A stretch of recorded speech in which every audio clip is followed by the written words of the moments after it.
നാരങ്ങ അച്ചാറായാലോ. ഇത് യഥാർത്ഥയ്ക്ക് നാരങ്ങ ഇടാൻ വേണ്ടി നാരങ്ങ മേടിച്ചതല്ല കേട്ടോ.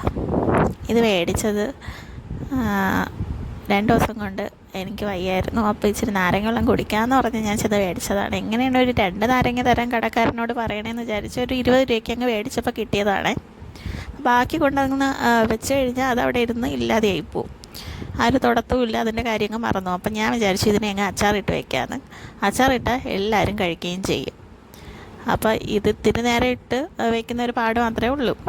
അപ്പോൾ ആദ്യം ഇതിനെ നന്നായിട്ടൊന്ന് കഴുകിയെടുത്തിട്ട് പിന്നെ ഞാൻ തിളപ്പിക്കാൻ വേണ്ടി വെച്ചിട്ടുണ്ട്. ആ തിളപ്പിച്ചുകൊണ്ടിരിക്കുന്ന സമയത്ത് ഞാൻ ഇവിടെ കുറച്ച് കാര്യങ്ങൾ സെറ്റ് ചെയ്ത് വെച്ചിട്ടുണ്ട്. നമ്മുടെ വെളുത്തുള്ളിയും പച്ചമുളകും കറിവേപ്പിലയും നമുക്കിത്ര മതി.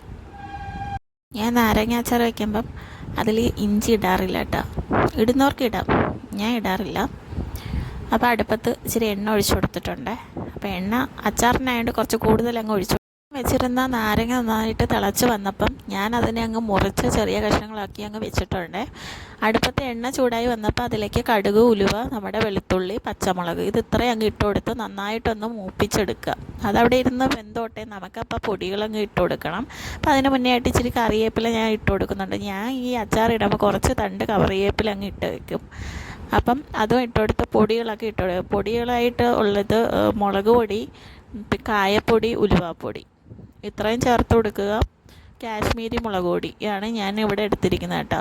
പിന്നെ നമ്മുടെ മുളക് പൊടിയുടെ ആ പച്ച മണമൊക്കെ മാറി വരുമ്പോൾ നമ്മൾ അരിഞ്ഞ് വെച്ചിരിക്കുന്ന നാരങ്ങയില്ലേ, അതും കൂടെ ഇതിലേക്ക് അങ്ങ് ചേർത്തിട്ട് പിന്നെ അങ്ങ് തിളപ്പിച്ചെടുക്കുക.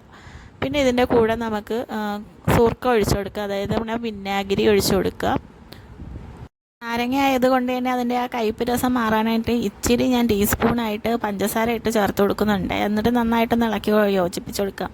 നാരങ്ങയിൽ ഉപ്പിട്ടിട്ടില്ല, അതുകൊണ്ട് ഈ സമയത്ത് ഉപ്പും കൂടെ ചേർത്ത് കൊടുക്കണം. പിന്നെ പൊടി, നമ്മുടെ കായപ്പൊടി ഞാൻ ചേർത്ത് കൊടുക്കുന്നുണ്ട്.